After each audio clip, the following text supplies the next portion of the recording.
We're learning more tonight about how police tracked down a possible serial killer in Los Angeles, who authorities believe is responsible for 4 murders last week.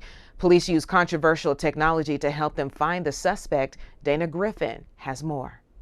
This is an automated license plate reader, similar to the one responsible for capturing a suspected serial killer. I'm grateful that this suspect in this case is in custody. Police say 33-year-old Jared Powell murdered 4 men in 4 days, a Los Angeles County worker and 3 homeless men.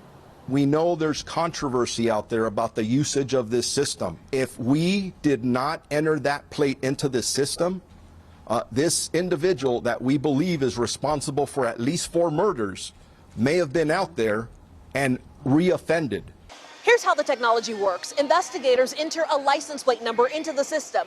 If that vehicle passes a license plate reader like this, it pings, alerting police. That's what happened Thursday when Powell's car entered Beverly Hills. This isn't broad surveillance. You don't have everyone's license plate number in the system, do you? No, it doesn't work like that. That alerts on something that an officer put into the database, which tells them this vehicle's wanted. By 2019, a state audit found 230 California law enforcement agencies were using an ALPR system. San Jose just installed more readers, but this year, the city council in Coachella rejected a plan to add cameras to their city. Civil liberties groups have long raised privacy concerns and feared the technology could be abused. Given the hazard of political spying with these kinds of high-tech surveillance technologies, it is very important that there be strict safeguards, including rapid deletion of the information that has been collected and limits on when it can be shared. Beverly Hills police say they delete footage after 13 months, and the technology helps them track only specific suspects. What it does is allow us to stop the right person in the right vehicle. And again, I call that precision policing. Dana Griffin, NBC News, Los Angeles.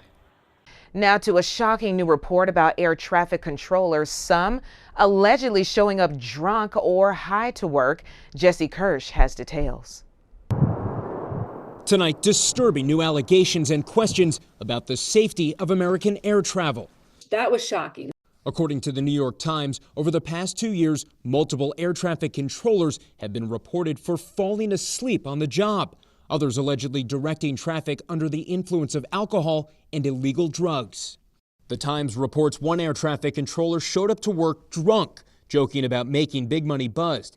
Adding another controller routinely smoked marijuana during breaks. It's a very, very difficult job, and you wouldn't want anybody impaired with either drugs or alcohol in that environment. Citing dozens of interviews and government documents not reviewed by NBC News, the newspaper describes an overworked staff, at times struggling with mental and physical health. Michelle Hager says she's a former controller who regularly worked 6 days a week. That is not a sustainable lifestyle, to be working that hard at a job that requires so much mental focus at all times. As thousands of controllers retire, 77% of critical ATC facilities are understaffed, according to a recent government report. Shortages coming with serious close calls at U.S. airports also under scrutiny. 23 this year alone. Southwest aboard. FedEx is on the go. Like when a FedEx plane almost landed on top of a Southwest jet in Austin, Texas. Tonight, the FAA calling the New York Times report not reflective of the overall high safety standard that exists throughout the national airspace. The Air Traffic Controllers Union writing, the article does not portray the professionalism and skill with which air traffic controllers perform their complex and stressful duties every day.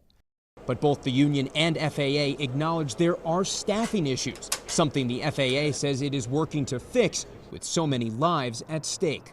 Jesse Kirsch, NBC News. Legendary rock and rollers Kiss have taken their final bow. Next on 39 News, highlights from what the band is calling its last concert ever. Stay with us.